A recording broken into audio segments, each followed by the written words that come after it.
Oh, we live right now. Oh, we live right now. There we We go. live. Let's go. Oh, what's good, gentlemen? How y'all? We here. We here, Big O. All We right. here, Big O. Would somebody like to tell everybody what we doing? I think that what we're doing right now is we have such dope conversations between us and other collectors that we thought it was we might as well go ahead and record one of these. It's kind of a test to something that we got coming up soon, and we don't want to let the cat out the bag just yet. But we want to kind of just test out just where we going with this at this particular point, if that makes any sense. And being that it was Billy Graham's, we're gonna celebrate a little bit of Billy Graham too, because we had we tried to do this earlier, but we couldn't because people's schedules, we couldn't get the schedules aligned. So people's schedule. Oh wow, we keep it in a buck. People's schedule. Okay. I'm sorry. You know what? That was such an amazing introduction. I just messed it up. Go ahead, bro. Go ahead. So go ahead. People's. Okay. So I'm just saying that the stars didn't align for us to get together collectively as a unit to discuss this elaborate subject that we're about to get into. But we're just gonna kind of just like the title says, we're just gonna chop it up and get into a few things. But my schedule wouldn't align with what needed to be done. So I apologize for that. But we here now. Hey man, we just blessed to be in your presence, brother. Don't do that, Rico. Don't do that, man. We just blessed to be in your presence, brother. I'm saying, we didn't have to go to none of the places or the flyers to go see him. He's right here. He's right here, man. We got backstage passes. Word. Like this is backstage passes to the ultimate DJ, the DJ of the world. Don't do that. Don't do that. Meanwhile, Otis is chilling with McGregor, and he Otis got all these signed pieces and all these one of ones. So let's not do that. Yeah. Okay. Oh, that's a good way to start. Talk to us about the event, man, and getting the chance to chop it up, man, with McGregor, man. Like, how was that, bro? It was awesome. It was better than I could ever expect. It was a small venue, a smaller venue, and that was awesome because it was personal. It was in Rochester, New York. Nice. What I'm saying, about an hour and a half from here, and we just went. It was great. He had like a auditorium, a panel, and he talked to him about a few things. I kept raising my hand, but I wasn't picked. But hey, Otis, before you go any further, let people know who McGregor is, because there may be some people who have no idea who we're talking about. Right. And its significance. Right. Okay. So to kind of piggyback off of what Phill said earlier, we want to celebrate Billy Graham's birthday. Billy Graham and Don McGregor, along with Rich Buckler, they did Jungle Action Comics. One of, in my opinion, the best Black Panther runs ever. It was just, there's so much to it. The stories, the artwork. And Mr. McGregor, Don McGregor, was the man who wrote the story. He was the one who made T'Challa who he is today. And I understand. I always say that Jack Kirby and Stan Lee created Black Panther, but Don McGregor made Black Panther, and that's just my opinion. He was the one who made him like King. He made Wakanda what it is. He laid the groundwork for the MCU. So for those of you who don't know, like, his Jungle Action work, everything that you saw in that movie, that technological wonder, like, he was the one who created that, and they built off of it. So like I said, he was an amazing person to talk to. Very passionate about what he does and how he did it. His sacrifices, things that he did back then to make those Black Panther stories, do that Jungle Action run. Like, he risked a lot of stuff. He risked a lot, his job. He risked people coming after him because he said that these were stories that needed to be told.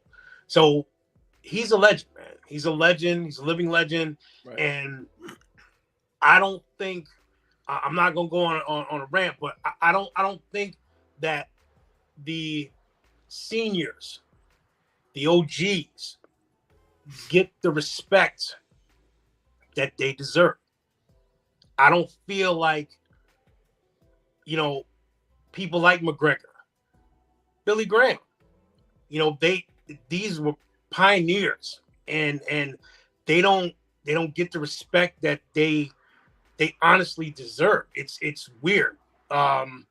It's a different subject. We can talk about that on another day, because I've had conversations with legends.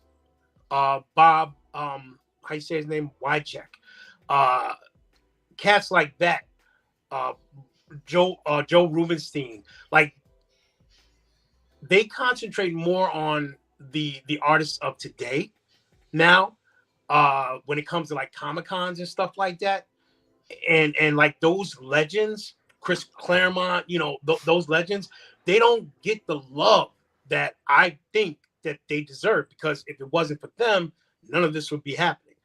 But something that everyone's gonna have to know about me, I jump from subject to subject, but I eventually get back around to where I was going. Me too. That's just how my brain works. So this is just me talking. Hey, we chopping it up, bro. We just chopping it up. Go ahead, okay, do your thing. Okay, all right. So, but like I said, like, you know, these guys don't, these legends don't get their due. Even, and sometimes until they're gone, and even when they're gone, like, you know, Billy Graham's birthday was, you know, the other day. Let's talk about Billy Graham. Let's talk about Billy Graham. All right. Billy Graham is my favorite. He's like, he is the GOAT, in my opinion. His artwork, the things that he did, the stuff that I've learned that he's written, he is a legend. His birthday was the other day. He would have been 88. Wow. 88. And I think we missed an opportunity. When I say we as the collecting community. We don't celebrate the way we should. I don't think. Right. Billy Graham's birthday went by and I didn't see a post about it. Now, you know, I'm not trying to bring this down, because we're going to get back up, but there's some things that just need to be said. But it needs to be said, man. Do you think it's a generational thing? Like for example, man, my son came into my office one day, man, and he was like, "Dad, man, you know, my homeboy, you know, I raised him right. So you're gonna see how well I raised him." So he came and he's like, "Man, my homeboy trying to say LeBron is better than Jordan." He said, "Man, what's wrong with this dude? Obviously, I raised my son right. He understands Jordan, the GOAT, right?" Here we go. This conversation is for me. Go ahead. I'm going somewhere with it. You know what I'm saying? Go where you going. But basically, what happened was he said, "Pop, man, what'd you talk to the dude?" So I got on the phone with the young man. I said, "Hey, what's up, bro?" I said, "So you think Bron is better than Joe?" He said, "Absolutely." I asked him a simple question. Watch this. I said, "Have you ever watched?" I said, "I don't mean a little Jordan commercial. I don't mean a few little highlights. I don't even mean the documentary. Have you ever sat and watched them play? Have you ever watched them play?" His answer was, "No, sir." I said, "Young man, this conversation is over." And the reason why I bring that up is, do you think it's a generational thing? Do you think that, you know, like we the OGs? Let's keep it a buck. We the OGs. And I was having a conversation with a dude, and I would say, you know what, we got to take some responsibility too, you know. And that's why I appreciate what you're saying, because, you know, I think we all kind of have artists or characters or writers that we connect to. And sometimes, as much as I'm with you, Billy Graham is a GOAT. he's on the Mount Rushmore for me, Definitely. like all day. Definitely. But y'all know, I'll be honest with you, as much as I love and appreciate him, I don't connect to him like I might like a Matt Baker or AC Hollingsworth or Maury Turner. You know what I'm saying?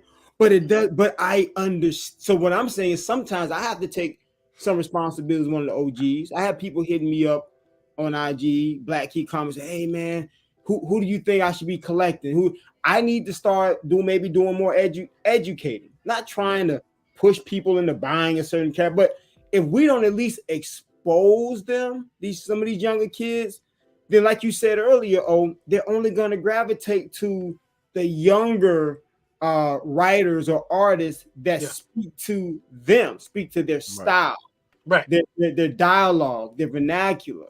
So do you think that might have something to do with it as well? Well, yes and no. Them connecting with them with the vernacular and like that, I can understand that. The reason why I say I say no is because a lot of them don't even know who he is. I was in Pulp 716. It's one of my my favorite LCS, and I was in there, and it was this young cat, and I think we should do something with them later on in the future. They're called the Galactic Tribe of Wakanda, and they do every twice a month. They meet on a Saturday, and they either read something from Black Panther. It really took off during the intergalactic Wakanda that everybody seems to not like, but I love it. But these guys and young ladies made a tribe, so to speak. So they meet up, they talk about different Black Panther books, lessons that were learned in there. They do stem cell type of stuff. They like duplicate Shuri's lab, so they have things for like kids. It's dope. It's really dope. But point I was trying to make was one of the head guys. He was in there, and I was like, "Yo!" And this is when that Penguins book came out, the black one with the gold on the front, the Black Panther book, with Jungle Action. So he was like, "Hey, I saw you posted that. What is that? Is that a novel?" And I was like, "Nah, man." I said, "That's Jungle Action.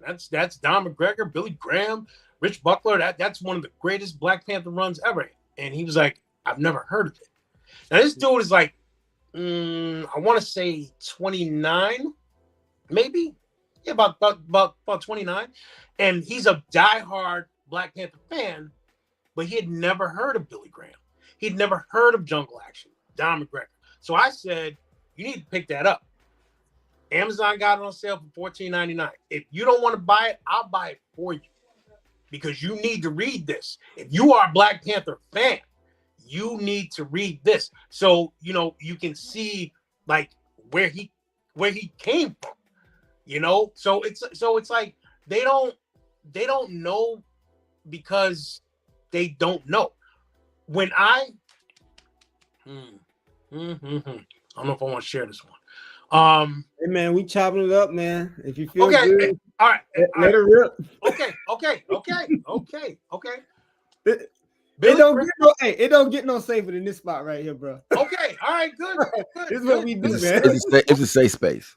Okay, all right, okay. It's a safe space. All right, I'll keep it simple though, because Phill know I can go somewhere else with it. I don't want to. Lord have mercy. I'll keep it simple. I gotta say that no love on Billy Graham's birthday bothered me. I know it did. Right. It really did. Right. It bothered me. And I'm not saying you gotta like what I like.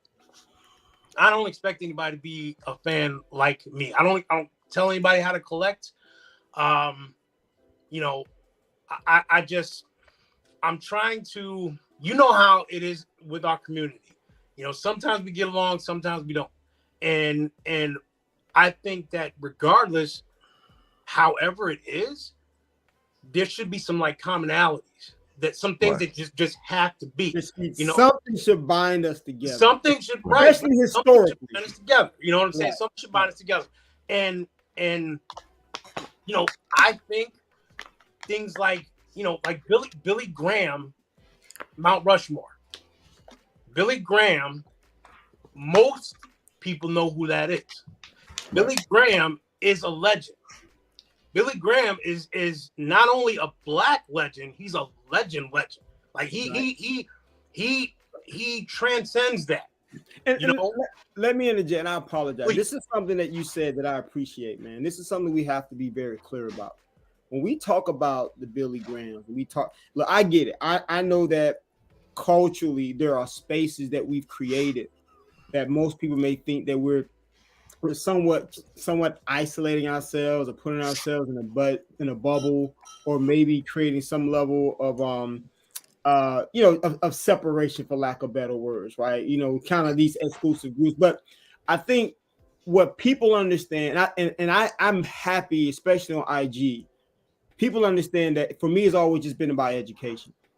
It's always been about exposure. It's Right. always been about, as I've learned and discovered things, I want to share these things because I'm excited about it. And one of the things I've learned growing up in a very rural area that, you know, didn't have a lot of resources, when I got exposed to anything, my eyes went open. Opened up Why? wide. Because I saw the possibilities. And so what I appreciate what you're saying is that you're saying, look, I'm not trying to get you to feel as though you have to like this guy.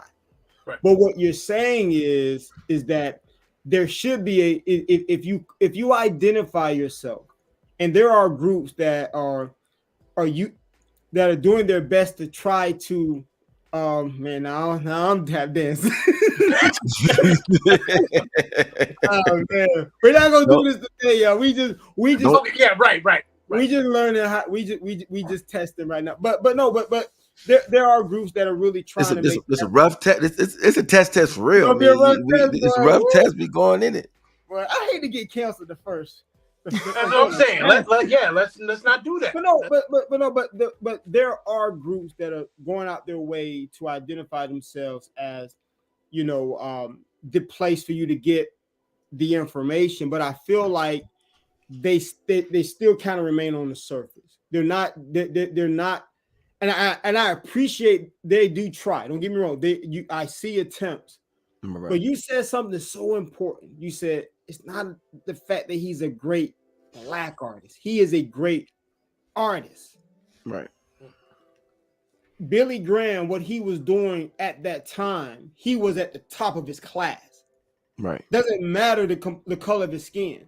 So I think it's important that even when we're in some of these spaces, we're just trying to expose people. There's nothing wrong with having spaces where we're trying to expose people to some of the historical books as it relates to black books, black comics. But at the end of the day, we're not separating their brilliance. Right. We're not saying they're only great or brilliant because they're black. We're saying, no, they're brilliant, period. Right. They could have in any era, they could have adjusted and been one of the best of the best. But we have a level of connection and appreciation because, let's be honest, the artistry, the things that they drew, the things that the writers wrote about were speaking to us, and we connected to it. So I just want to say, man, I love that you brought that out, because I don't want people, because some people might think, oh, okay, well, when we say, you know, black art, no, we're explaining that is an adjective, right? And it's a powerful adjective in front of artists, but that does not determine his brilliance. That does not determine how great he was. He was great, period. Right. Period. And if I could chime in, I think, you know, it's important to say that, you know, every website, every social media group, every just group of people, we don't always see the same with these particular characters, but we can learn from each other. So what I get from one site, I learn something new. I may get a different perspective, learn something new from another site. Now, the goofy ish and the bullshit we not gonna deal with, but I'm talking about like just the knowledge because I can learn something from everybody. I'm in so many different groups, whether it's my black comic groups, whether it's my golden age groups, whether it's my original art groups, whether it's just comic groups dated between silver age or bronze age. You learn so much, and I think it's that particular common thread. But I think the thing is though is there's so many artists, there's so many books, there's so many writers that a lot of times people do get caught up in the shuffle. And then we also got to understand as older cats, some of these cats who are making some of these groups are only in their 20s. So these Yeah. books came out before they were even alive. Like to them, this is ancient history. To us, we still feel like these books came out a month or two ago. Yeah. Meanwhile, these books came out 30, 40 years ago. That's their golden age, right? That's their golden age to them. Like that's and then when you look at Black Panther now does not look anything like Jungle Action Black Panther. It's a Yeah. totally different character. And I had to accept that as a fan because people know I'm super hard on the films. Oh man, I'm but I go see them multiple times. I've seen, I go to the theater. I'm gonna go hard on them You because don't bootleg them? You don't bootleg them, I bro? don't, I don't do that, man. Don't You don't don't do me like bootleg that. it? I don't do Oh, that. I okay. don't do that. I don't do that. Because you know there's a lot of cats be telling we need to be supporting these movies, man. But they be Hey yo, hey Rico, listen, man. I'm I, really I did. I'm sorry. Rico. So back to what I was saying. I love the character. Billy Graham is one of my favorite artists of all time. He's on the Mount Rushmore of artists, and it's I'm one of the people where I've learned to not get upset when people don't know about something. For me, I feel like that is a teachable moment. Yeah. But then I also too I didn't buy any moderns for ages. Um, and then somebody was like, "Man, you need to jump on these because of this," and I'm like, "No, I'm not doing it." Actually, it was Flood was the one who made me actually start buying modern books. I was so anti modern books, but my heart is in that bronze age. But Yeah. Yeah. I just feel like when you look at Billy, the thing that I've always loved about Billy Graham more than anything was the way he did his splash pages. There's maybe Oh, 3 or 4 splash yeah. pages to me that are just, and I'll say this is going to sound crazy. I feel like Kirby is just the king of splash pages because of just how much he puts in it, whether you like his art or not. Like you can sit down and look at just how intricate it is. But the way Billy Graham lays out his splash page, there's just one particular one where it just reminded me of a black exploitation version of Land of the Lost. Mm. And it was like the mountain and had the word sitting on there, and it reminded me of Land of the Lost. And I'm pretty sure he took a piece. He looked at that. So okay, this is going to be dope with that. But he has splash pages that are incredible, and then he has certain pages that aren't splash. I guess they're not typical splash pages, but just the way they're laid out, the way the way him and McGregor told the story inside of the book in Jungle Action. There's maybe 3 or 4 issues to me that are just mind blowing. Like no matter how many times I look at them, Yep. I think it's crazy. I didn't particularly like his dinosaurs. I didn't like the way he drew dinosaurs, but I love that issue Yeah. with the dinosaur. Like I love that issue with the dinosaur. I didn't like the way he drew dinosaurs, but that cover, I think that was that a Gil Kane cover? Hey, hold on. Let me blow you up. Man. That Gil Kane cover. So Nice. regardless of whoever drew the Jungle Action of that era, whether it was Dope. Graham, Kane on the cover, there were a couple other people who did the covers. Those covers are so crazy. Yeah. Is that autograph? Oh yeah. That's yeah. something about Don McGregor. Wait, flexing. Go ahead. No. I'm not flexing. I just No, yeah, I want to know what he was ain't talking nothing about. wrong with flexing, man. Ain't nothing wrong with This the big boy. This the big boy, man. We supposed to do that, man. The next show gonna be Ain't nobody sensitive in here. We gonna call it the Flex Show. Listen, ain't nobody sensitive in here, man. But you know what? while we have old big, show if whatever you want to share. If you want to share some to the people, you know what I'm saying? A few, Okay. because I know this is a test and we're gonna do another show. But you know, if you just while we're talking about Billy Graham and if there's young people watching it, get them a taste of some of the things that Billy has done, man. I know you got a few things around. I do. I don't have the big dogs. I don't have the big dogs We'll wait here. for the big dogs later. We'll hold the big dogs. Bring the puppies out. Bring the Well, puppies out. yeah, I don't have the big out. dogs.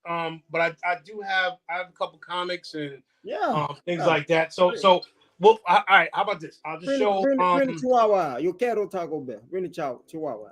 Let me see. I'm gonna bring. All right. So then, what I do have the books that I got signed by McGregor, and nice. And I'm gonna open. Let me see. Hold on. Oh, wait a minute. Hold on a second. Oh, we good. Let me hold on. The gloves on, man. Don't disrespect, man. Let me. Don't disrespect, man. Let's go. Yeah. You get used to that. When we do the art show, we need to make sure we let the public know what those black gloves represent. That's what I'm about to do. All right. See, and we ain't gotta wait to the art show about time. Man, the black gloves, man. You can't touch no artwork without black gloves, man. Can't touch artwork without black gloves. I mean, now I'm at my studio, so I got the blue ones. This is what I tattoo with, right? Okay. And these are the ones that I used to use a long time ago. Then I started getting some stuff that, in my opinion, when you take a picture of it, you take a picture of, you got the black gloves in the background, and they're like, why does he even have on gloves? Because I'm touching original artwork. So the blue gloves are for blue lines. No, what is that?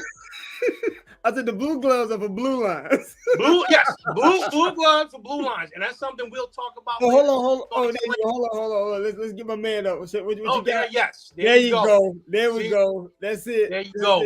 That's what's up. Now, $5 mil joint. You go ahead, go out and get yourselves a box of black gloves. Okay. Now the reason why we wear these is this is what we when you're touching something that means something to you. Right. When it comes to this collecting, you put on the gloves because you don't want to get any fingerprints on it. I'm one of those people. I don't like getting my books slabbed. I do have some dope slab books. Shout out to Rico and Phill, both of them for blessing me with some beautiful stuff. But I'm more of a collector and a reader, and I've always been that way. So I put on the gloves. If it's one of these type of issues, like this right here. Oh yeah. Okay. Not a bad copy. I'm one of those people who like stains on my comics. I like the spine ticks. I like the yellow pages, and it's because it shows that comic's journey. Yeah, to me. That's right. You know what I'm saying? It gives it some authenticity. I have a book here. You're gonna laugh when I show it to you. But here we go. I'm gonna show you some Billy Graham splashes, like what Phill was talking about. Oh yeah, that's epic. That's classic. All right, that's classic.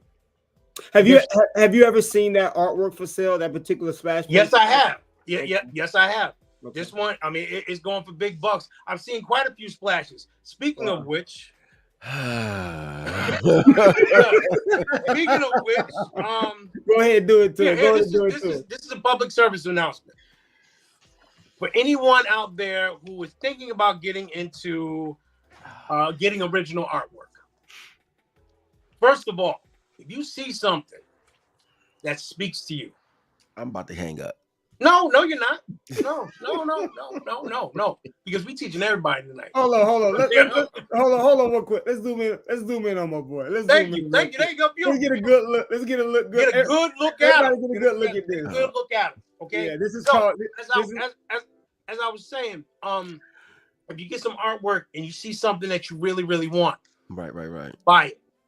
You know what I'm saying? Make sure, you got to take care, your house and your bills and, all that stuff. But there are ways that you can buy original art and not break yourself at that moment. Payment plans, reaching out to the seller, right. And I've done that. And the reason why I say this is because you don't want to look up and it's gone.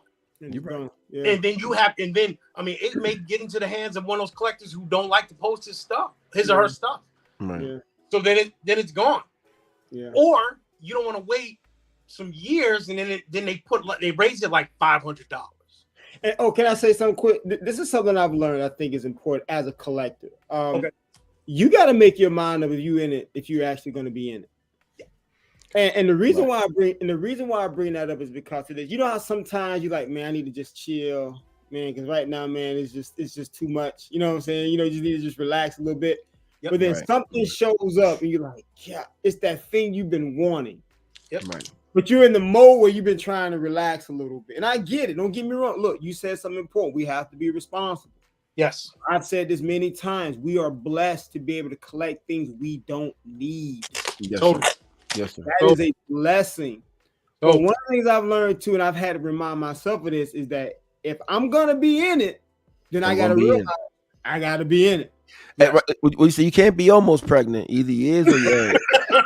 We don't play these games. There you go. You're not, man. Don't play these games. So to clear the air. So the inside scoop joke is that there's a particular splash page that means a lot to me. It's a particular jungle action issue that me and my brothers used to read over and over while my dad was at work, risking getting whoopings because we weren't allowed to look into his collection. And that actual page that I'm talking about is the one with the thorns, the guy with the bow and arrow. And it was actually offered to me years ago. And I passed up on it because I didn't have the bread for it. And I saw it about a year or so ago pop back up online for about, was it 8,000? Was it 9,000? Put our numbers out there. No, we can put the number. We're gonna put the numbers. I'm just saying, man, because I don't want people thinking I'm struggling to pay something that's $300. Like, no, that ain't me. Cause I could do that all day, man. I ain't missing no bids by $5, $10, $50. Right. We talking. I think anybody who knows us knows that's especially knows you. But people watching don't know. And I think it's the reality of this particular hobby. There are people who, we talked about being responsible in our collecting, because a lot of times we will go above our means to get something. And then we're like, okay, like Nas said one time, it doesn't, by the time you get it, it doesn't mean anything. And then we just move on to the next thing. I don't want to be that person, but this is a piece that is important to me. And I've made it my mission that by 2024, it will be in my collection. So that is what I'm doing. But I'm just not out, I have to be responsible. I can't just say, let me just drop this. I think it's 8,000, maybe 9,000 for that particular piece, but it's a piece that I want, and it's a piece that I will never sell. It'll be a piece that will stay in my family. It's going to be one of those things that my great grandkids can talk about what that piece meant, and I'm going to get it. So once again, to clear the air, the debate. And I'll say this too. When it was offered to me, I'll keep it 100. When it was offered to me, I just bought Daredevil #1. I just bought Avengers #1. And I bought 2 Fantastic Four 52s. So I'm going to let people who know do the math on what that was. I just bought that. And that was years ago when I bought that.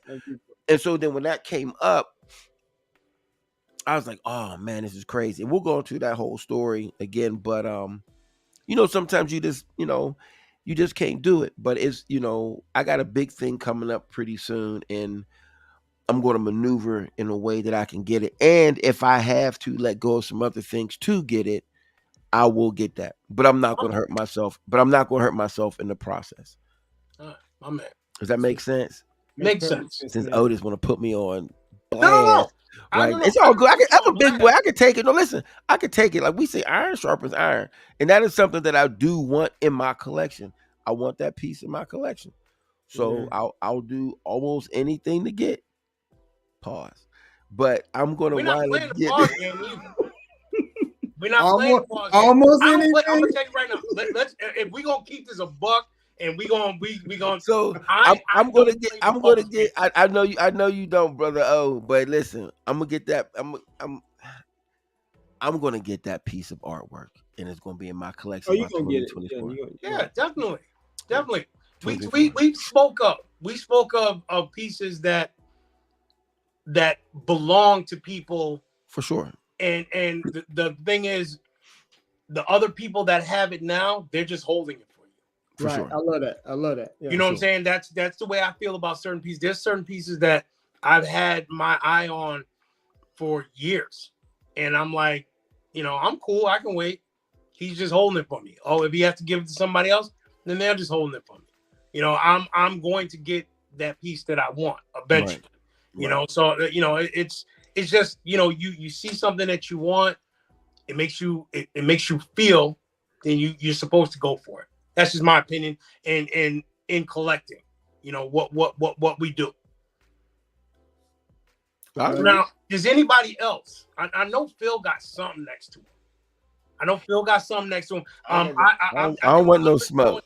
But I just want to show one more thing, and then Oh yeah. You good, Man, bro? go ahead, man. Let me show one more Don't thing. be shy. I did get both of these signed by McGregor as well. Now this Nice. is something else that I'm into. I'm into multiple signatures Okay. on books. Okay. This one both of these had McGregor and Bob McLeod, who did the ink. So obviously I can't get Billy Graham's signature, but I have an original page from this one right here.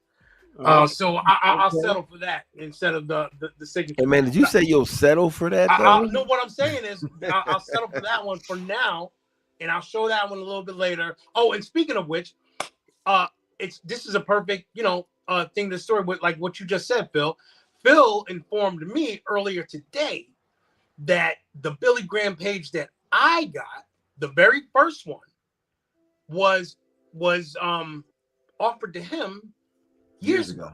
Years Oh ago. wow. That's crazy, ain't it?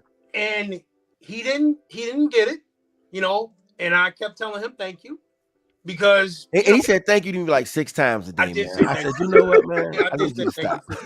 you. But that's what it is. Like, that piece obviously wasn't meant for you. Yeah. You know what I'm saying? Yeah. And the same person, I'm assuming the same person was trying to sell it, sold it to me, so he was holding on to it for the Graham family. Yeah. You know what I'm saying? And that's another thing that's very important to me, was the pages that I got from Billy Graham came directly from his family. Right.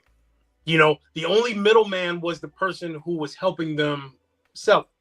Right. So, like, to me, that adds an extra layer onto those pieces that makes them that much more special, especially for me, because of how I feel about the man, his talent, what he did. Like, I got something that came directly from him, his peeps. You know what I'm saying? So that's just I want to say that, like, collecting comics is a very personal thing for me.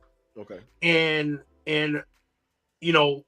full transparency, like, I've been on lives with other people. I've gone head to head with people in comments. I get a little wild, when it comes to certain things. And the reason why I do is because I love this. Right. Like, Right. I can't say for anybody else how they feel about comic books and collecting.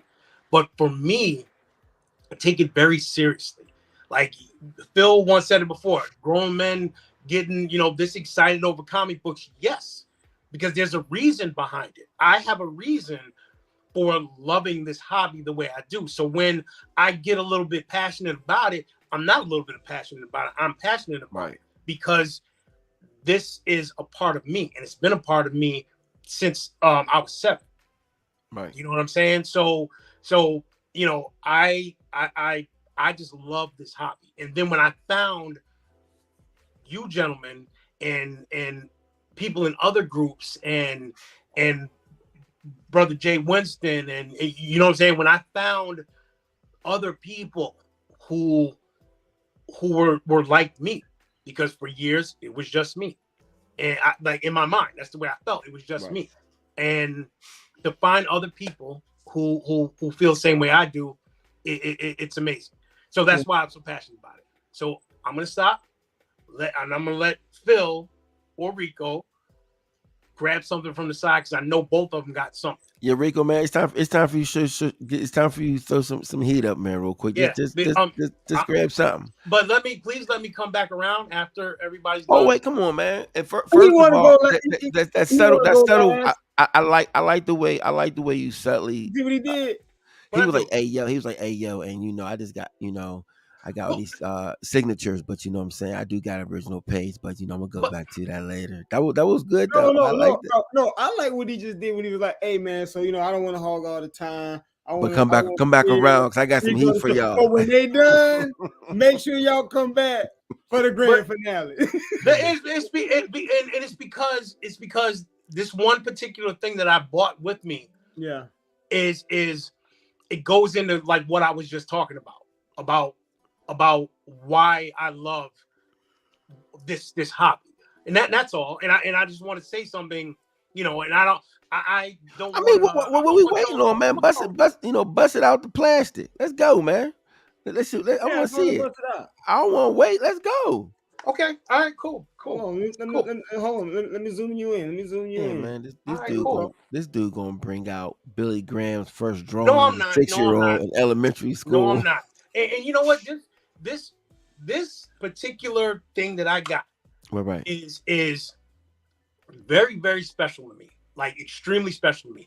But the crazy part is because of like the certain groups that I'm in, I can't share it because it doesn't follow the guidelines of said group Okay. or said groups. You know what I'm saying? Which I'm fine with. But like we said earlier, like Rico said earlier, we collect everything.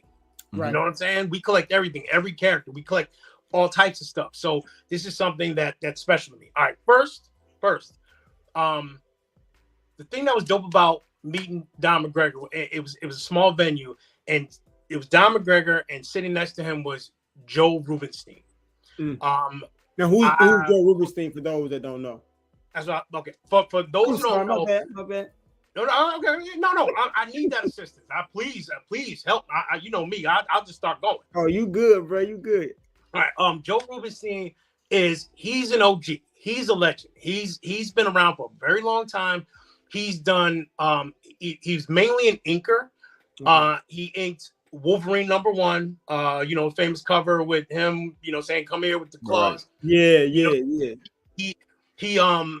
Him, Jim Starlin, and George Perez did the Infinity Gauntlet. You know what I'm saying? He was part of that trio. He's done like tons of books, man, tons of books. But this book in particular, well, first, before we do anything, I finally got Joe Rubenstein's signature.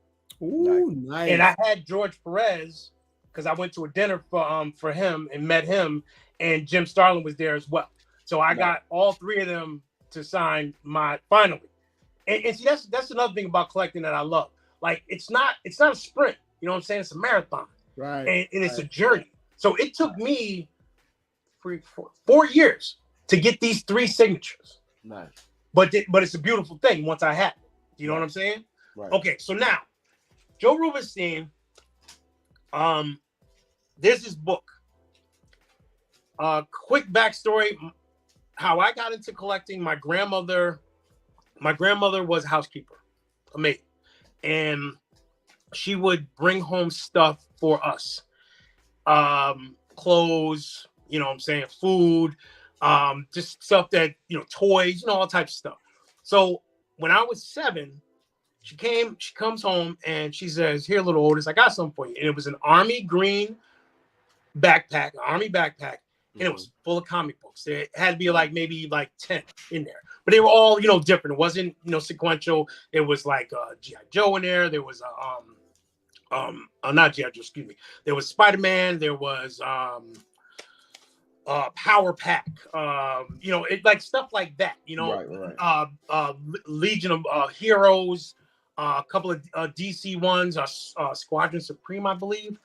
But anyway, that was my first time seeing comic books.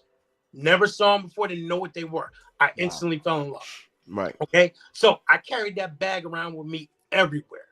Everywhere I went. When we went to amusement parks, I would take my bag of comic books with me. And because of that, and because of how special my grandmother is to me, to this day, I still carry a backpack, and inside of it is always comics. You know what I'm saying? And that's every day. That's just my regular life. So now, fast forward, I had those 10 comics for like 2-3 years. You know what I'm saying? And I was fine with that. So then I started seeing them on the spinner rack. And I'm like, I want to buy some. But I ain't got no bread. I get just enough, get a quart of juice or whatever. That's how it was. So I finally got some money for doing something. And I was able to buy my very first book.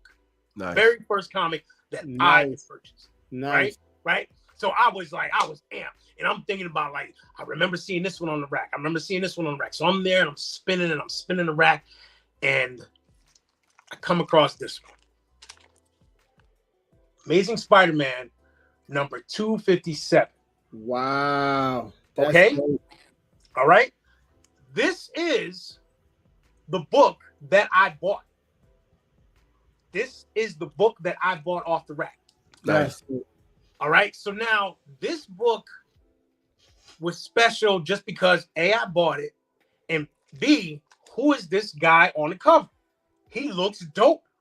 He's half animal, he's half a guy. So I'm reading this, and he's Puma. I became obsessed with Puma. I love Thomas Fireheart. So then 3 days later, I'm out with my dad, and he goes, we go to the store, and he says, isn't those books that you like over there? Why don't you go over there and see if you want something? And this is the first time my dad wanted to buy me a comic. So I'm like, oh, this is dope. I walk over, and number 256 was there. Now this is what's weird to me, because nowadays, whatever doesn't sell, they either put away or well in the comic shops now you can get the sequential issues. But back then I don't remember seeing like on a spinner rack, they would take the old ones down and put the new ones up. I don't know what they did with the old ones, but this particular time, number 256 was there. And I said, oh, wow, this is the one before the one I just bought. Picked it up, read it, found out that was the Puma's first appearance. So, love the 2 issues. Love these issues so much that every time I see one of these in the wild, I buy it. I own 17 of them now. But I won't get them off eBay. I only get them if I find them, like I did when I was a kid, right? Okay, so now, Joe Rubenstein did the inks for this. Joe Rubenstein was there. I talked to him. He's a straightforward guy, not a whole lot of conversation. And I told him the story. And I said, could you do something for me? And he said, yeah. And nice. Wow, bro. My favorite Puma panel. And I had him recreate it. That's dope. That's a recreation. Recreation of a panel the comic that he inked. So that's something we could talk about too when we start getting into some of these art conversations. I was watching on Comic Link some recreation artwork, original artwork, go for like close to $2,000, bro. Recreation art. That's crazy. Yeah. Because it's original art too. And see, that's the thing. It's original art, but it's a recreation. And you see at the bottom, he wrote Rubenstein after Ron Frenz and himself. Because Ron Frenz was the person who actually drew this. Right. And he inked over it. So what he did was he duplicated that panel. This panel, he's looking at you and he's telling Spider-Man, I am Puma. And that was just a powerful page for me. But I said, this right here, the reason why it's so special is because, like I said, the whole story. I was a kid, very first book that I bought. The book was the second appearance of Puma. The very first book that my father bought me was the first appearance of Puma. So those two books, I always buy them, and hooking up with Rubenstein to do this was very special to me. It's like full circle. Do you know what I'm saying? Yeah. Full circle. And Ron Friends is going to be at Terrificon at the end of the month, and I'm going to get him to do something too. Yeah, okay. And have him sign this book. Do you know what I'm saying? So you know, that's just me and my collector. So this piece right here, now we don't have to come back around. This is what I picked up. One of the things I picked up. Dude, that's beautiful. That's a beautiful piece, man. Thank you. I mean, but it's a great story too. I mean, being able, I'm one of them people where I don't know the first book that I bought, but I do know the first books that were given to me. So whenever I see those, it's 3 particular books, and I try to pick those up every time there's certain books I try to pick up that don't have any financial value, but they mean something to me. So if I see them out, I pick them up as well. So I totally get that. That's dope, man. Yeah, man. Nah, man. I know we were doing the test today, so I didn't really have anything really. What you looking at? But what did you turn to look at though? I saw he looked over. Well, because in my office, I usually keep things I haven't sorted yet. Right, so right. I was looking to see if there was anything I haven't. Take something out. Take out something that you don't have assorted, man. Quit playing with me, man. I know, right? Quit playing these games, man. Take something out. Just take something out, man. Keep our stuff close to us. It's all right. Just take some stuff. I will say something I'm excited about is what's that? I just recently purchased another we call 18 page. What you say? Go ahead. What did you say? Man, go ahead. Forget you, dog. But I just finished purchasing a 18 panel original art lot from Maury Turner's Wee Pals. I am a huge Maury Turner. You're the biggest Wee Pals. Dude, I love Wee Pals. So this is, let me see, I'll zoom in a little bit. This is one of my panels all original art panels I got recently from Maury Turner. And for people who don't know about Wee Pals and Maury Turner, you may want to give them a little bit of history. So Maury Turner, man, one of the things that got me into comics were comic strips. I kind of started with loving Calvin and Hobbes, even some of the earlier like Friday Foster stuff before I even got into the actual comic book. I was just into strips. And so Maury Turner, when you talk about some of the trailblazers, and Phil, you and I talk about Jackie Orms, who is probably, when we talk about one of the trailblazers when it comes to black comic book art, black comic strip creators. Let's say creators and artists. Maury Turner kind of falls in that ilk, and Maury Turner was considered the first. Although Jackie Orms had was the first African American to have a syndicated publication. It was syndicated through the actual publishing syndication. It wasn't necessarily, but Maury Turner is considered the first African American artist to have a fully national syndicated comic. Right, for sure. But also, what he's also known as is the first person in general to have the first syndicated multicultural comic strip as well. So he's also known for he takes off a lot of boxes. He takes off a lot of boxes, man. So let me see if I have one of his books here. That's Curtis. Man, he's known for like Wee Pals. He's known for Kid Power.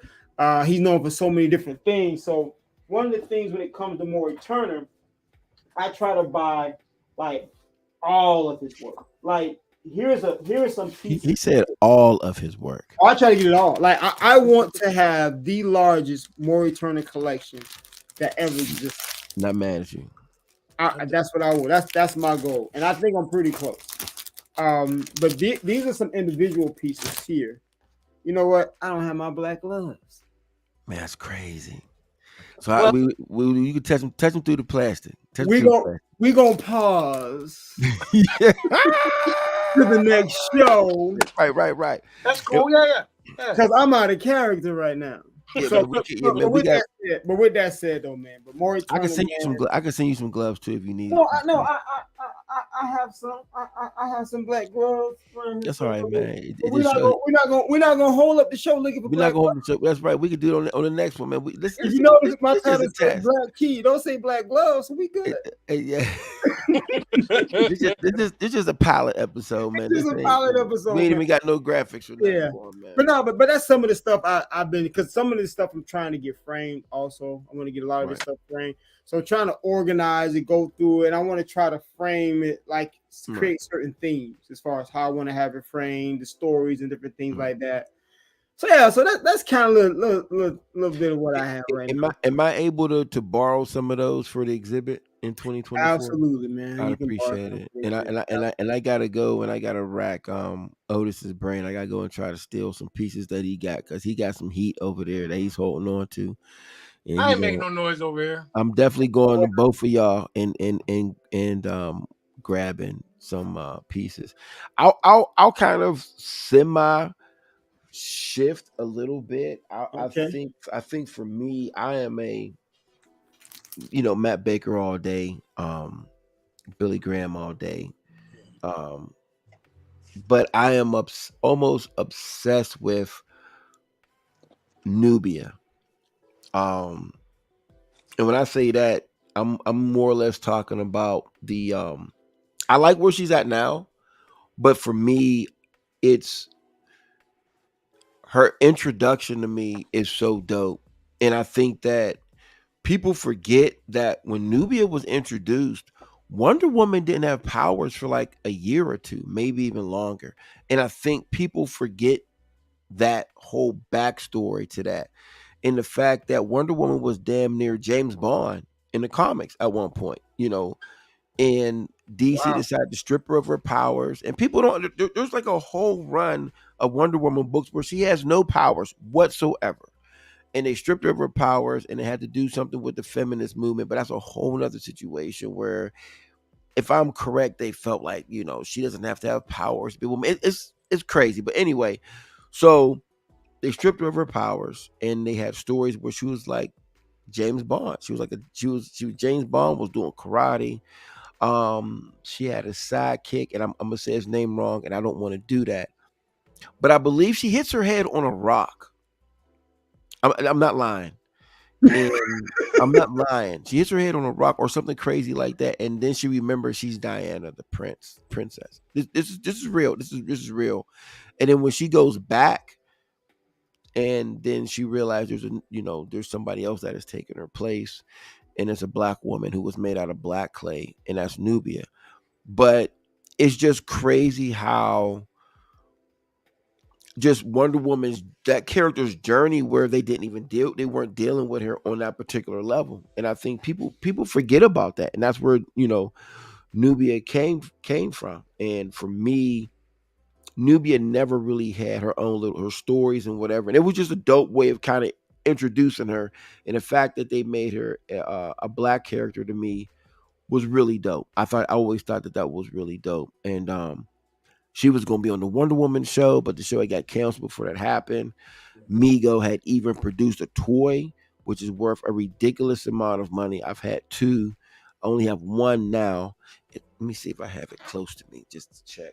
Just reach a little bit. Just there you go. There you go. So then we get, this is, And that's a rare. Hold on, let me do. it's rare. That is a super rare. hard piece to find, bro. Especially within the box and everything. This is mint. It's beautiful. I've had two of these, and I remember when I first found it. There's a Mego website. That's what Toy makes those. Right. And I remember when I posted something about it, I was on the site. They talked about me finding one, and it was crazy. I was like, wow. But I try to find, and I don't know what to do with these headphones. I'm trying to figure out how I want my headphones. I don't want them on, but I just love that character. And I hope they do something with her. I don't want them to do something with her in the movies yet because I don't want her to be Wonder Woman. I need there to be a situation where it makes sense for them to be like, "Hey, Diana's not here anymore. What are we doing?" And then they do that. I'm into making it as close to the comics as possible, Yeah. and I like to respect the source material. But I do have her. I don't have her first appearance in a 9/8, but I have like in multiple languages, and I try to pick it up. Whenever I could get it. Like it's almost like when I was at one point I was buying Fantastic Four 52s for $100. Like this one LCS, every time they got it, they was give it to me for like $100, and I would give one to like my dad and to this and that. And now I'm sitting back like, man, if I would have just held on to those, it'd be crazy. But I think Nubia is going to be one of the next things to blow, and I'm not going to bore you with all the Nubia books I have in different languages, but that's one of my favorite characters. But we need to do that. As we're exploring with this pilot and kind of testing everything, what I would love to see us do is a video. Because I remember when we were first talking about doing this video, we were having these conversations privately, and one of the things we started talking about are the characters that we connect with the most. Like, and I was talking. So let's slow down, Jack. So Nubia is not the character I connect with the most. We're not going to play them First games. of all, I didn't say it Play them was games, Playboy. We're not doing that today. We could get so, but I'm gonna tell you. I'm gonna tell you something though that's crazy though that I found out that the Dutch, the foreign Dutch, I think the Dutch issue came out before the domestic issue. Now I've seen that. That's common. That's common. Well, it's not uncommon. I put it, it's not uncommon for there to be. For the Dutch, so all the other foreign ones didn't. The Dutch one came out before. There's only two that exist on the census. Yeah. Robert has one. Of course, Robert has one. And I have the other one. Oh, hold on. Let me zoom in. Oh man. And I have the other one. Only two on the planet. Only two in the census on the planet. And before people try to test, if you look, you'll see. I don't know if you can see the dates on this graded one. Maybe take the plastic out. So if you can see that date, can you see the date? Yeah, January. It's what it says. January through February 1973. So we see it. Now what the next one say? I'm gonna say 72. Oh yeah, 1972. Yep. Wow. Hey, that's what we're going with. So if her character ever blows, I'm just thinking the amount of bread that book will go for can be. Because the thing is, with the foreign books, is always their reprints. They came out after. They're not this, blah blah blah. But you can't argue the fact that this date is before, and this is literally the first edition of that particular book and that particular character. Wow. You know what I'm saying? So it's not something you could put a price on at this particular point in time. But I'm telling you, when this book blows, because that book is set in the climate that we're in right now, that book is prime. Well, it's still steady. Yeah, and that book is still steady. It's still right it's a there. steady book. Yeah. Listen, I'm ready. To me, I feel like that's going to be the book to that's gonna be a book that people really gonna want to start looking for. But it is what it is. So if you get offered $8,500 for it, nope, because I got 3 girls, and I feel like this particular book may need to stay until because I feel like there's certain books that like that's a blue chip book, and that's a blue chip book with a variable, and I feel like that's a book that. It can at some point it's gonna be like, hey, it's gonna take the right person to say, hey, yo, you know what? That Dutch one did come out beforehand. Yeah. Hold up. Yeah. Wait a minute. Yeah. Can you imagine Nubia blowing up? And she'll be bigger. Hear me out. T'Challa's the greatest. But if DC does her right, she has the potential to be like one of the biggest thing ever. She's not a black Wonder Woman. But you have to set Wonder Woman up correctly first. I don't want to make her she's the black one. No. Don't No, make no, it. but that's the thing. She's not. This is what people don't understand. Right. She's actually Diana's sister. She's your sister. She is not the Black Wonder Woman. You know what I mean? Like she was formed out of this black or dark clay or Out of something. out of dark. And listen, and I want her to be formed out of clay. Yeah, I want it to be superhero shit with this. Like I want Yeah. this to be. This is what this is. If you go by that, then all of a sudden, yo, this is. That's something different. And then you got to remember them foreign markets, they didn't take care of the books the way we did. No, they're tough. They're tough. Matter of And fact, it's a yellow cover. Uh-oh. No. These are some, y'all know I collect Blade. And let me just say this before I was rudely interrupted. You know what I'm saying? I wasn't implying that you had some said infatuation or you are overly enamored by Nubia's aura.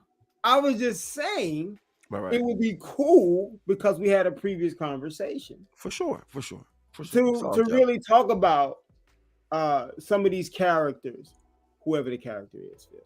Whoever the character is. Don't do that. Don't do that, man. But some of these characters that we really connect with and talk about, you know, because one of the things that the three of us we are collectors. For sure. And markets like this don't bother us. Right. You know, like I've heard people say, "Oh man, the market is bad." Oh my, no, I was just talking to one of the guys in the group. I said the market is actually healthy. Right. I said it was unhealthy when the books were going for these, you know, astronomical prices because it wasn't sustainable. You can't sustain a market. It's just like you can't sustain a housing market when all the houses get to the price where they're unaffordable. You can't sustain a stock market when the stocks get oversold.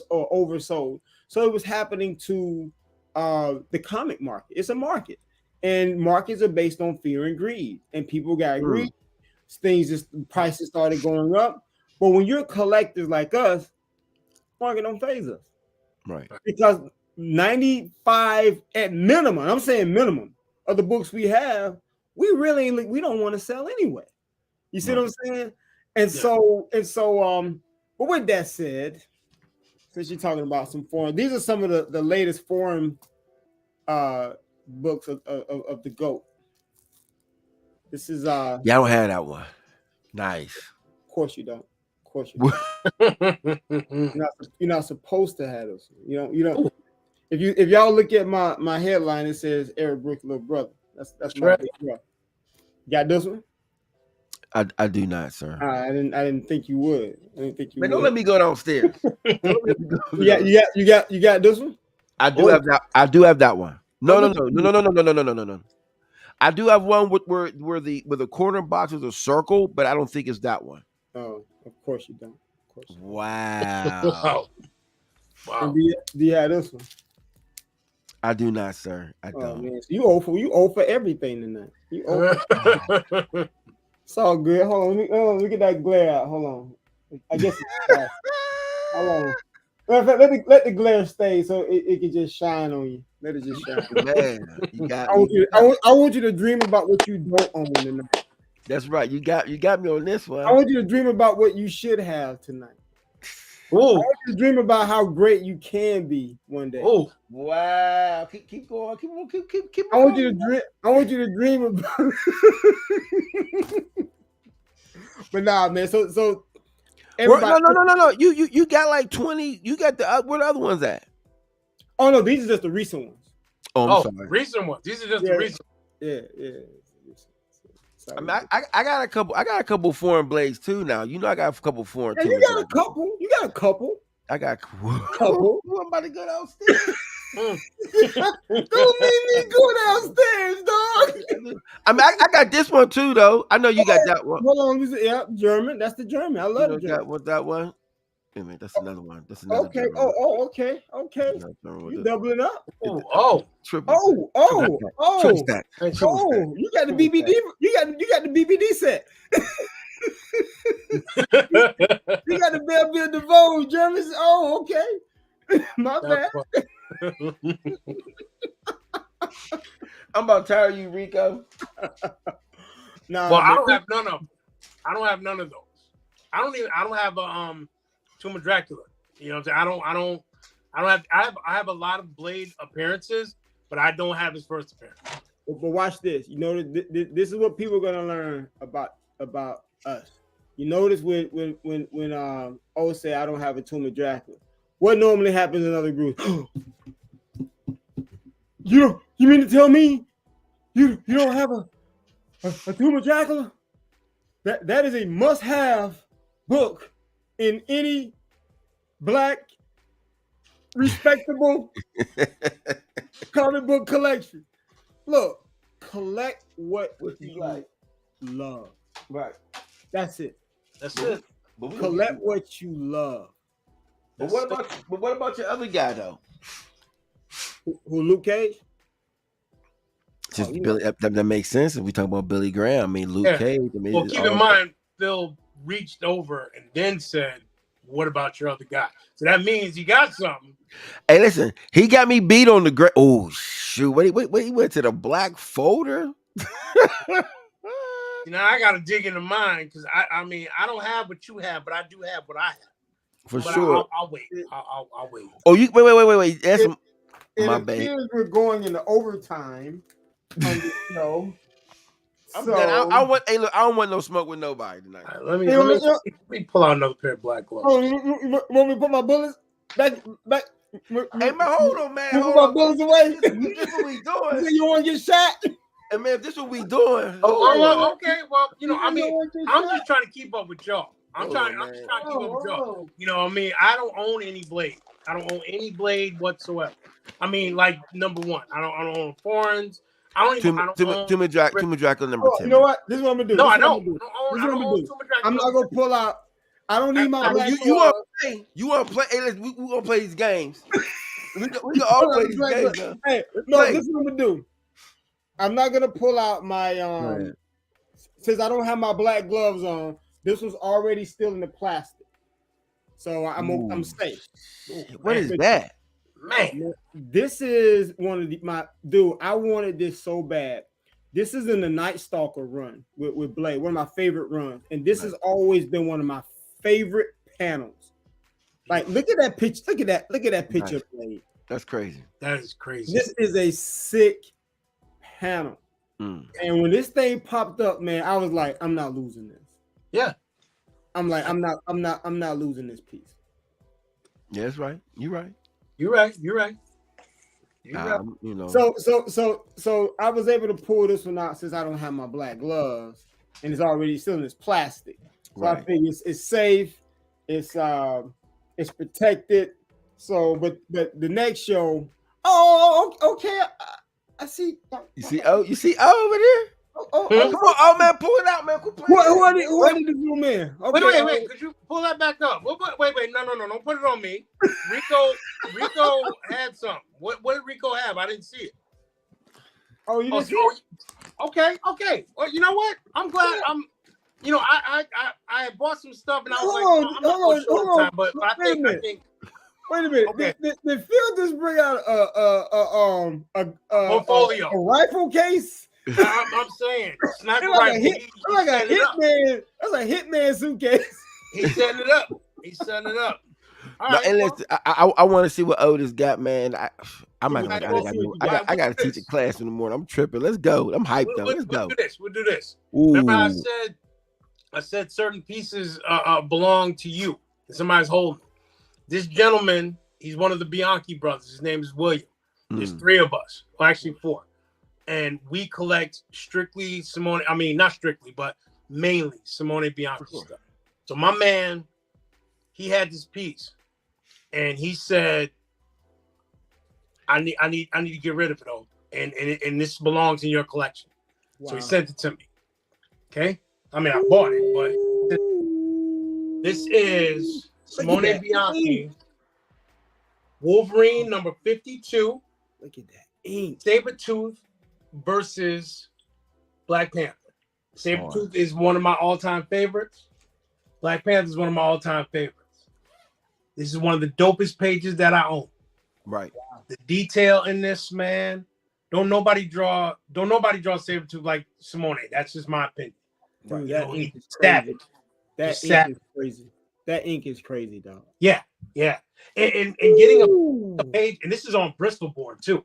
Yeah. Like, and we'll talk about that. But this is on like this is not the regular comic book page stuff that they do with the Marvel. Because this is something of his own, and it's Bristol board, and it's all ink washed, all of it's him. The pencils, ink wash, the whole nine. That's crazy. Yeah, that's man. dope, bro. So with the Bristol board, does he do a lot of his pages on that, or was that just something for that? Because I'm not familiar with the different page qualities and things of that nature, so I'm not sure. Simone draws on anything. Like, I think some of his stuff, he just, like, when he feels it, he just grabs whatever's closest to him and he just goes. I've seen some of his work on like odd shaped pieces of paper. I've seen some of his stuff on circles. I've seen some of his stuff on just like half pieces of cardboard. But it's like I think it adds aesthetic to what it is that he does. It's kind of like, it reminds me of Basquiat, not necessarily the work, but like he's one of my favorites as well. And I remember him saying he would paint on anything. He would go walking and find like old doors from apartment buildings and houses or window frames, and he would draw on the glass. Like, you know what I'm saying? Like, that to me, purist. That's purist. That's an artist. Like I don't have to wait to get the best pencil. I have to get a canvas or a easel. He grabs and goes, and that's what him and that ketchup, mustard, and a napkin. I'm about to get to work. And you know that reminds me, when I do my video courses, when I doing video courses, I always tell them that the best camera that you have is a camera that's in your hand right then and there. You know. That's not the truth, but it is the truth. You know what I mean? Like, some jobs, that's just not going to do it. But sometimes you just need to capture the moment, and you need to capture it right then and there. So, but the thing is, you got to do the best job with whatever. You know, Simone with a piece of paper and a pen is totally different than me with a piece of paper and a pen. So even if you have, you know, you got to know, you know, what to do with it. But that piece was dope. Oh. Dude, that ink. The ink was crazy. Love it. All right, Phil. You pulled out the Hitman briefcase. You know, I mean, I feel like either you about to pull out a body, a rifle, or some art. Let's just zoom in. What you got? So I think what I'm gonna do is I'm gonna do something a little bit. You know what? I'm gonna hit these cats with. Do I want to do this? I think I do. Hey man, send us home. Send us home, man. Go ahead. Send us home, man. Since we talking about Billy Graham, yes, right? We talking about Billy Graham. We talking about Billy Graham. We talking about Billy Graham. And you know, we in the, you know, I'm hip hop is my life. I love it. I mean, shit. I mean, I pull out, you know. We got records behind me. I mean, this is look at that. Oh snap!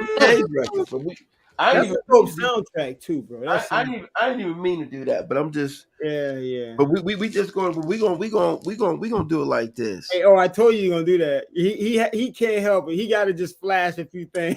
I know. It's all good. But I wanted to say this for something else because I feel like this deserves its own thing. But I'm gonna show y'all this. You know, Billy Graham. Remember that piece? I remember that piece. The only hip hop shit Billy Graham ever did, Salt and Pepper. That's Salt. Oh man, bro. And listen, I haven't put this in a frame yet because I'm trying to. Spinderella's gonna be here, so I'm trying to get her to sign it, and I would love to get them to actually sign it. Look at that. That's Billy Graham shit right there. And let me share this while you're showing that. So that artwork, I remember watching that, like saving it on my watch list. And I've always been open. I don't know Billy Graham's art. Oh my goodness, that's one of my favorite ones. Like, Look at Man, that, man. That's man, crazy. I love that piece. man. You got the two of you have forgotten more about Billy Graham than I've learned. I'm okay understanding the things I don't know. You know what I'm saying? Because I love learning, and that's what I love about this group. We learn. That's why we call it iron sharpen iron. We just learn from each other. But I remember, man, when Phill saw that piece, and Phill said, "Yo, this Billy Graham," because I wasn't familiar with the signature. And I was learning about Billy Graham at the time. I was getting into original art, but I wasn't sure. And Phil was like, "That's Billy Graham." And when he bought that piece, I told Phil, I said, "Phil, that piece belongs in your collection." That's right. He did say that. He did say that. I said that piece because, bro, it's not by happenstance that a person who lives and breathes hip hop, Yeah. a DJ, while at the same time, without compromise, still has the same connection with comics and comic book art, and most importantly, Billy Graham. Yes. How ironic a piece like Crazy. that falls into his hands. Yes. I said, bro, that piece belongs to you. I said, you were supposed to have that piece. Yep. It wouldn't even look right in my collection. That was the conversation. Yeah, it wouldn't look right in my You know, and I'll say this too. I think, you know, we have to, like, all jokes aside, we have to look back. You know, going back to what Rico was saying, you know, we're blessed to be able to have things that we don't necessarily need. Yep. And there's times, I'll be honest, I'll look at my collection and I've had turmoil when it comes to collecting. I got to the point where I was too cool at one point, so I got rid of them. You know, we all go through that. We feeling ourselves. Then I come back. I'm like, bunk, I'm gonna start collecting again. Start having decent jobs, raising a family. And I had somebody literally break into the garage space where I had my books and wipe me out like crazy. And this was after I had actually started getting my stuff back together. Then of course, y'all know I had the fire and I lost everything getting the fire. Like I've gone through a lot, but I love the hobby. I love the community. But for me, it's more about the memories that I had as a youth and being able to share it with my kids. Like me and my kids, we go to the cons. We do things of that particular nature. And I think now we're at a point where it's pop culture and collecting isn't looked at this niche thing and this weirdo thing. Like, for instance, Method Man is going to be in his first con in Pittsburgh next month. Wow. His first ever. You know how many sisters have come up to me like, yo, we're coming to the con. This is going to be the blackest con, and it's not a black con. It's going to be like, I don't know if people are going to be ready for just how this is going to be crazy. So at ours, we have Tyson coming, Method Man coming, the young boy from Stranger Things is coming, Billy D. Williams is coming. And this is at our and it's stacked. Like, it, to me, it rivals the super big cons with just all the people that we're having. But like I said, I'm not making it up when I talk about how many black women are talking about coming to the con, because Method Man's gonna be there, obviously. Right. But that's dope. Yeah. That's dope. And I got the locks coming the day before that. So, you know, I'm capitalizing on all this, man. Like, like people are hitting me up like, yo, what's it gonna be like down? I'm like, yo, just go have a good time, enjoy the atmosphere, and, you know, just enjoy. You know, so I love this culture. And it's dope. I love it, and also have a hate relationship because there's things that I don't like about it. But yeah, that's with anything. So yeah, anything. Yeah. Take the good with the bad. you gotta take the good with the bad. So look, gentlemen, man, this was fun. Like we said, this was a test. We just wanted to kind of, you know, feel our way, just chop it up, have a good time. But man, I had fun, man. This was yeah. I did too. Had a great time. Oh, see, hold on. Let's zoom in. He can't help himself, y'all. I can't help it. Yeah. This will be next time we have an outro. This is how you end. Oh, wait, where my man? There we go. This is what we doing. Woo! Oh, Woo! Oh, going crazy on the Yeah, stick. we'll talk about this one later. oh Yeah, we'll my talk. We're Yeah, gonna we'll go. goodness. talk about that one later. Oh Let's my. do it. Oh, Oh, let's oh, do oh, it. Let's do it. Let's do it. oh man. Oh man. Let's Cash go. out. Cash out, Phill. Cash out. Hey yo, so I remember, just I'm done. But this too. Hold on. Let's pull it up. Let's pull it up. Let's pull it up. Oh man, classic. Yeah, but I know you This got your book right what here. what grade is yours in, Rico? My highest is a 70 or 7.5. My highest is Okay, me, we yeah. twins My on highest is either 7 or 7.5. I have a raw copy. I think might be somewhere between an 8 and a 9. Yeah, my raw. But my highest graded copy is like a 7 or 7.5. Yeah. So I got a raw one that was signed by Oh wow, the dude that plays Shades. by Tate Shades, yeah. So I met him at the con. Oh, And I had another Luke Cage #1 that I traded for my Xbox One when the Xbox One first came out. The day remember how expensive those consoles were like on the first day? So I traded one for a day one edition when that came out. And this was my only foreign Luke Cage #1 that I had. do you have the South African one? No, I do not, my brother. That's a tough one. That's a tough one, man. So when I said this is my only foreign, and you said, "Well, do you have the South African one?" Of course, the answer is no. The hell? Well, I don't have one I of those. apologize for not paying So- attention. I don't have one of those either. So I'm still trying to catch up. Man, please, you got all that. Man, we ain't catching up, man. We just sharing, man. We just chopping up and sharing, man. Look, the one thing we talk about, even in our group, what do we say, man? Collect what you love. That's right. Yeah, look, I don't have a problem, with look, there's some things I've FOMO'd into. You got that one, Rico, right? This is the one I was talking about. That's not the same one you were sharing, because the box at the bottom is different on yours, right? Rico, I'm just saying this is the one. I'm just asking a question.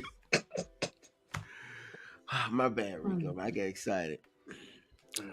That's not the one. When we do this. Look, the beautiful thing this month is, what is this month? This is the 57th anniversary of T'Challa, right? Yep. Oh.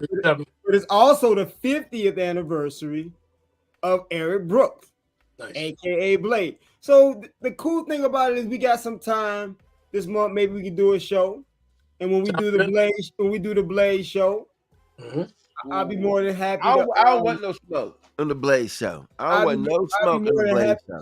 I'd be more than happy to share what a Blade collection is supposed to look like. Man, stop talking, man. Stop talking crazy, man. And we can discuss. Oh, nice. And we can discuss Blake. And we can discuss, and that's the key, Yeah. We love the characters, we love the story, right? For me, you said something earlier, and I'm gonna land here because I know we're almost at an hour and 30 minutes, but I have to say this. You said something earlier that I really appreciated. Oh, you said I like when my books have the tanning. I like when my books have these indentations, or some, it looks worn. You say it kind of tells me the story, the history, the journey. I was like that when I first started collecting, especially and one thing Phill will tell you, when you're a golden age collector like Phill and I am, dude, there's something about an old book, an old golden age book. I'm not gonna look from a resale standpoint. I get it. You want that pristine Phantom Lady, right? You want it pristine, but for a collector and a person that appreciates the history and where these books come from, I want a book with character. I want a book, man, that feels like it's been read and it's gone through something, man. It makes me feel like the book has the history that it really has. Thank you. Yes.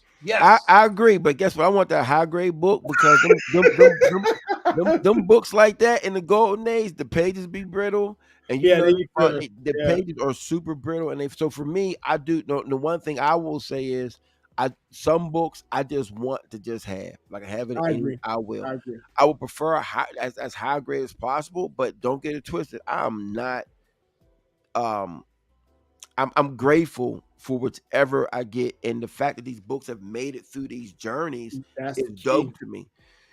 So but I also know with golden age you got to be careful Right. because people will glue, redo staples, there's Right. all type of stuff. Right. Like Right. golden age is one of those things where if Mhm. you could buy it graded, It's you better. kind of want it I graded agree. I agree. because It's you much could better. get burnt.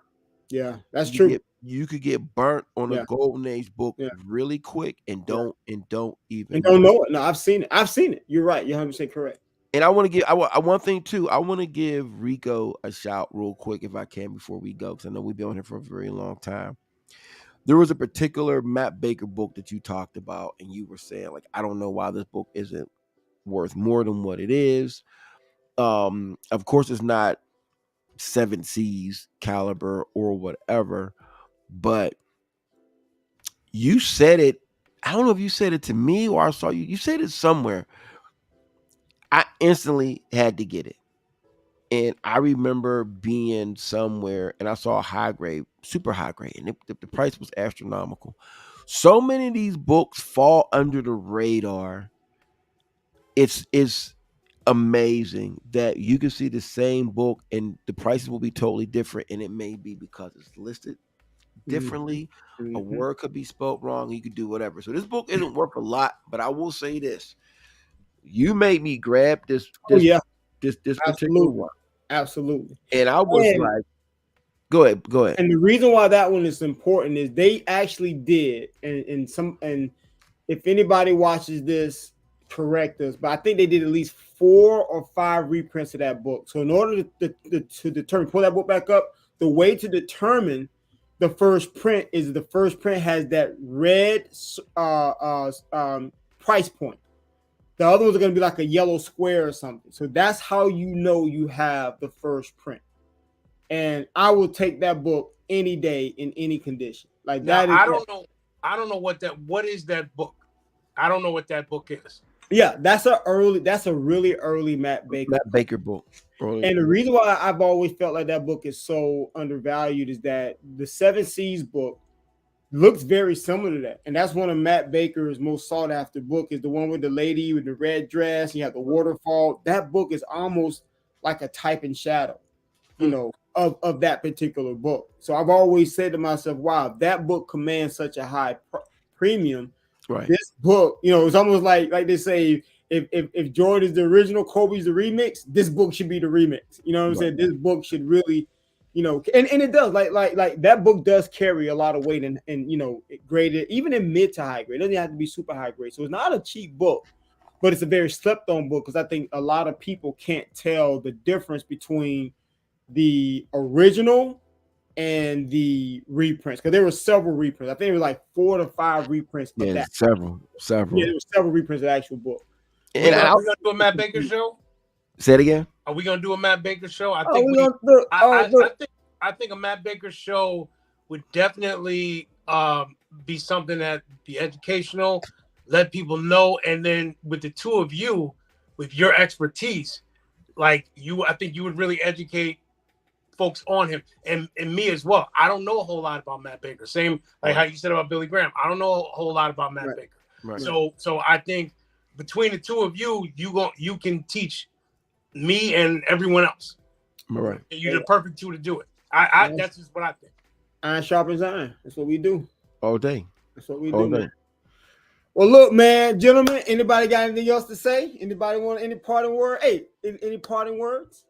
I think this was good. I think that what we can do is we can put the whole thing up Hold or you on. can send it. You see what he doing? No, Go we ahead. good. We're good. No. Keep talking. Go ahead. Okay. Nah, I ain't got nothing to say. Go ahead. Go ahead. Oh. No, I want none. Go ahead, man. Quit playing. Quit playing, man. Quit going bust it out. Larry Strowman. Ooh. Larry Strowman, Very Black nice. Panther. Love it. Crazy story behind this one, but well, I'll save that one. Yeah, that's It was just sitting here, so I just wanted to show you. It was just sitting there. It was sitting there. What's this in my pocket? What's this in my pocket? Oh, Larry Strowman. Hey, I think on an upcoming show, I would like to talk. I think we should do a Matt Baker joint, Definitely. Yeah. and I think we should do a Philadelphia. Ooh, that'd be So nice. because Yes. I've said this to Rico before. I feel like Philadelphia Yes. has the potential to be Walking Dead level. Maybe I not as agree. high, but I feel like if Agree. they do it right, and the thing is, Facts. the beautiful thing about it is that Rodney it's a Barnes. creator. Rodney Barnes is a television and a movie guy. So, and it's his material. So he's going to follow his source material. That's Right. right. I feel like every book that he writes is almost a treatment for a movie or a TV show. Yeah. And it's just he doesn't have to do the typical treatment. He could just say, Yeah. "Hey, this is what this is. I can direct it, I can write it, I can produce whatever it is, and it'll be done right." And I think Yeah. it'll be amazing. And I think this is where we're at. Yeah. I'm telling you, I'm gonna say this right here and right now. Those number ones Mm-hmm. of Philadelphia. I'm gonna give everybody. I'm not gonna give nobody these jewels too much. Those number ones of Philadelphia's and 9/8 do not have a super high print run.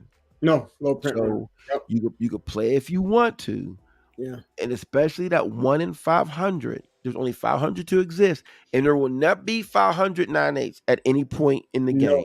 never. There will never be 500 9/8. That's a book that I've said before. It has the potential to be like that ultimate Fallout, that variant that's worth crazy money. Yeah. Not that amount, not that amount of money, No, we know what you're saying. Yeah. but Yeah. in that lane of what that book would be. So let's say number 1 and 9/8 goes for, I don't know, whatever. Triple that.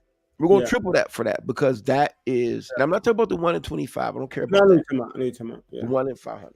No, I co-sign that. I think I've said I think at worst it falls in the middle between Walking Dead and Last of Us. But even if it's that, it's gonna be a generational story. For sure. And I think Philadelphia will be a dude. I don't really do modern books, to be honest with you. As far as even reading. Like I'd rather go back and read Black Lightning #1 before I go back and read. I'm just being real with you. Right. Some of these modern books, because it is what it is. I'm not knocking it, it's just that's just me. Right. But Philadelphia, and I'm behind, I have fell behind, is an amazing read. Yes. Is an amazing read. Rodney Barnes is a one in a generational type talent. Like he is like LeBron and Jordan, and he's like the unicorn of whatever. No, I'm serious. Because you have some writers that I think tries to write purposely with the intention to get option. I think Rodney just does Rodney. I think he whatever he it just so happens that as he's creating and as he's writing, it could fit in any medium. Right. It just so happens it could be a movie, a book, a cartoon, an animation, an anime, whatever it is, it could just happen to fit in anything because it's a great story. And then he teams up, and the artwork is just amazing. Yeah. You know, so now I'm there, man. I think he's the X factor. You know, like Phill said, it's his source, it's his baby. Right. It's his baby. He's gonna do it right. Yep. He's gonna do it right. Yeah, man. So hey, fellas, look. I know I've said it, but one more time. Any parting words? Anybody want to say anything to the good people? We could do this all day, man. This was. I feel like we got to figure out what we're going to do. Yeah. I got to get ready to go sleep. I got to get ready for this joint in the morning, and I think we just figure out what we want. You know, I think this is a good test. You know, even if we, send it to me, I can even maybe just chop up and do some highlights from it. You know what I mean? Yeah. We could put the whole thing up, man. Yeah. Just but next time we come out, man, it's gonna be crazy. We're gonna have graphics and effects. Oh yeah, we're gonna do it big. It's gonna be okay. All right. I'm ready. I'm ready. Y'all just let me know. You know how we work. We'll talk. Right. So look, it's good. We put my Dahmers on, my Jeffrey Dahmer. Yeah. Well, On that note, we're gonna do this. We are gonna have fun. That's and it. We're gonna talk about everything. Everything. That's it. We're gonna talk about everything. That's good. You know, so that's I think that's the main goal is to talk about everything that we collect. That's right. Not just one portion of it or one part of it. That's Nothing right. was wrong with that, but we all collect more than we collect everything. That's So you know, that's what I like about this. That we can have conversations and we can go to different subjects, different characters, different mediums, foreign comic books, original art, how to buy it, Matt Baker, Billy Grant. You know what I'm saying? We hit the spectrum. Don McGregor, we hit the spectrum. So there's so much to do, and I'm looking forward to doing this with you guys. Amen. And I'm not gonna say pause. Hey man, it's been a pleasure, man. What he said? I said I'm not gonna say pause. So there it is. All right. So good night, gentlemen. It was a pleasure. Night. This is dope. Can't wait to do it again. For sure. All right, man. Good night, fellas. Peace. Peace.